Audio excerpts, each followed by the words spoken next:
ये है moringa tree और इसको मिरेकल ट्री भी बोला जाता है। यूजली साउथ इंडिया में हर घर के आगे एक ऐसा पेड़ ज़रूर लगाते हैं, क्योंकि इसके पत्ते, इसके फूल, इसके फ्रूट, इसका ब्रांच, सब कुछ जो है वो हम लोगों के लिए बहुत यूज़फुल होता है और आपकी बॉडी के लिए तो बहुत ही अच्छा होता है। जो इसमें लगभग vitamin A, vitamin B, vitamin C, calcium, phosphorus, magnesium, इतनी सारी चीज़ें होती हैं कि मैं आपको बता नहीं सकती। तो यहाँ पे इसके पत्ते, फ्रेश पत्ते तोड़े जा रहे हैं ताकि आलू के जो पराठे बनाने हैं उसमें इसको डाला जा सके, क्योंकि जब बच्चे हेल्दी चीज़ें खाने से मना कर देते हैं तो उनको किस तरह से खिलाई जाए और उनकी बॉडी के लिए अच्छा हो, तो फिर आपको कुछ ट्रिक्स अपनानी पड़ती हैं और इसी में से एक है। तो ये है मोरिंगा लीव्स, इससे हम आज पराठे बनाएंगे। कैसे बनाते हैं आइए देखिए। पहले तो हम इन पत्तों को ऐसे निकाल, इसमें आपको टहने से एक एक पत्ता निकालना पड़ेगा और फिर इसको वॉश करना पड़ेगा। ये थोड़ा टाइम कंज्यूमिंग होता है, पेशेंस चाहिए होती है, तभी आपको इसकी जो रेसिपी है वो कभी भी रेस्टोरेंट में, होटल्स में नहीं मिलती।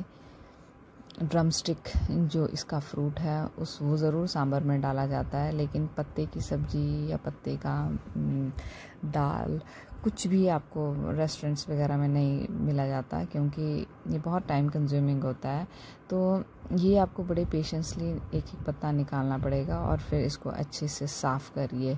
उसके बाद अगर आपने इसको काटना है तो आप काटिए, नहीं तो आप ऐसे भी अपने जो सब्ज़ी है, जैसे मैं पराठे में डाल रही हूँ तो वैसे भी डाल सकते हैं। यहाँ पे मैंने आलूओं को बॉयल कर लिया था और मैंने इनको अच्छे से ग्रेट कर लिया था और बस अब मैं आलू डालूँगी, उसमें प्याज डालूँगी, सारे मसाले, हल्दी, नमक, मिर्च, घर का बना हुआ मसाला, अजवाइन और ये मोरिंगा लीव्स जो है इनको डालूँगी। और यकीन मानिए बच्चों को तो टेस्ट का पता भी नहीं चलता, इतने टेस्टी बनते हैं। ये आपकी बॉडी में कोलेस्ट्रॉल लेवल को कम करते हैं, ये आपका ब्लड शुगर लेवल कम करते हैं, लीवर के लिए बहुत अच्छे होते हैं, बोन्स आपकी स्ट्रॉन्ग करते हैं। तो हफ्ते में कम से कम 2-3 बार तो ज़रूर, अगर आपके आसपास मोरिंगा लीव्स का पेड़ है तो उसको ज़रूर अपनी डाइट में यूज़ कीजिए। यूजुअली जो साउथ इंडियन डॉक्टर्स होते हैं, जब भी आप एनीमिक हो जाते हो या फिर आपको कैल्शियम की कमी होती है, तो हमेशा पेशेंट को बोला जाता है कि आप मोरिंगा लीव्स का या तो सूप लीजिए या जूस लीजिए या फिर आप उसको डाइट में इंक्लूड कीजिए। थोड़ा लिसा टाइप सा होता है अगर आप इसका जूस बनाएंगे, सिर्फ इसी का ही, लेकिन अगर आप इसको किसी दाल में डालेंगे या फिर आप सब्जी में डालेंगे या फिर जैसे मैं भी पराठे बना रही हूँ तो पराठों में डालोगे तो आपको टेस्ट का पता भी नहीं लगेगा, क्योंकि ये टेस्टलेस होता है।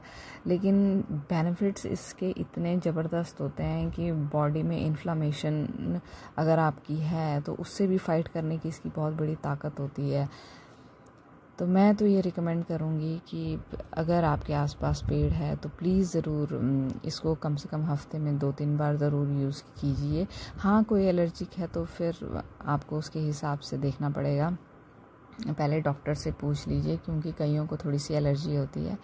तो यहाँ आपने देख लिया कि मैंने किस तरह से आलू का स्टफिंग बनाया और उसमें मोरिंगा लीव्स डाला, और बस यही करना है। अब पेड़ा बनाइए, पेड़े को अच्छे से राउंड कीजिए और फिर उसमें स्पेस बनाइए ताकि उसमें जो आपका स्टफिंग है वो जा सके, और उसके अंदर डालिए और एक अच्छा कुरकुरा मज़ेदार पराठा बनाइए और अपने बच्चों को खिलाइए। मेरा बच्चा तो बस या तो सॉस के साथ या फिर बटर के साथ, इसी के साथ खाता है, और कुछ नहीं चाहिए उसको, ना दही ना कुछ, क्योंकि अभी थोड़ी ठंड भी चल रही है तो इसलिए दही वगैरह हम ले भी नहीं रहे हैं सुबह सुबह।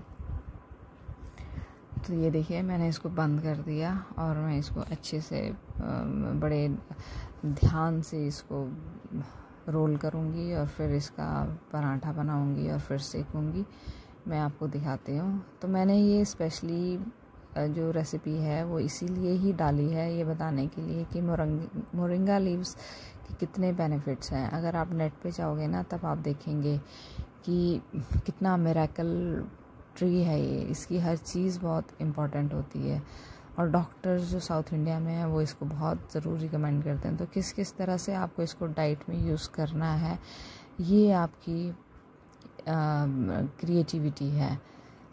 यहाँ पे लोग पोरियल बनाते हैं, दालों में यूज़ करते हैं। इनफैक्ट इसमें तो स्पिनिच से भी ज़्यादा आयरन होता है, तो आप सोच लीजिए कि ये कितना पावरफुल है। तो यहाँ पे हमारे पराठे ये देखिए बन गए हैं, और जब ये नीचे से थोड़ा पक जाएगा तो मैं इसको पलटूँगी। ये देखिए पक गया। तो बस हमारे पराठे तैयार हैं, मोरिंगा पराठे। तो ये थी आज की रेसिपी। आई होप आपको अच्छी लगी होगी। मैंने अपनी तरफ से कोशिश की थी, और मैं आगे भी मोरिंगा से रिलेटेड कि किस तरह से मैं दालों में यूज़ करती हूँ, सब्जी में यूज़ करती हूँ। जैसे आप आलू पालक बनाते हैं, मैं आलू मोरिंगा बनाती हूँ, या फिर मोरिंगा का पोरियल बनाती हूँ। इसके फूलों की रेसिपी बड़ी ज़बरदस्त बनती है, इतनी टेस्टी बनती है, बहुत ही सिंपल, जो साउथ इंडियन स्टाइल में आती है। यहाँ पे हर एक घर के आगे लगभग एक पेड़ मोरिंगा का ज़रूर होता है, क्योंकि वो कहते हैं कि जो गरीब था वो भी, उसके घर के आगे भी मोरिंगा का ट्री ज़रूर लगता था, क्योंकि ये इतना ज़बरदस्त पेड़ है। अगर आपके घर के आगे ये लगा है और आप अपनी डाइट में यूज़ कर रहे हो, तो आपको डॉक्टर की कभी ज़रूरत ही नहीं पड़ेगी। तो ये थी मेरी एक छोटी सी रेसिपी जो मैं आप लोगों के साथ शेयर करना चाहती थी।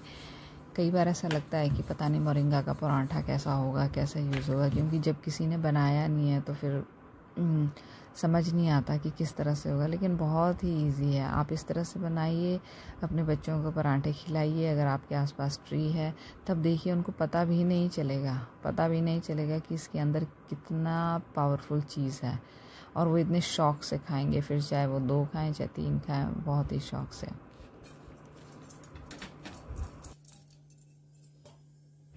अगर आपको मेरी रेसिपी सिंपल लगी होगी, अच्छी लगी होगी, और आपको लगता है कि आप इसको बनाएंगे और बेनिफिट आपको मिलेंगे, तो प्लीज़ लाइक ज़रूर करिएगा, शेयर ज़रूर करिएगा, और सब्सक्राइब ज़रूर करिएगा चैनल को। मुझे मोटिवेशन मिलेगी कि मैं और ऐसी अच्छी अच्छी रेसिपीज़ बना के लेके आऊँ। Thank you for watching.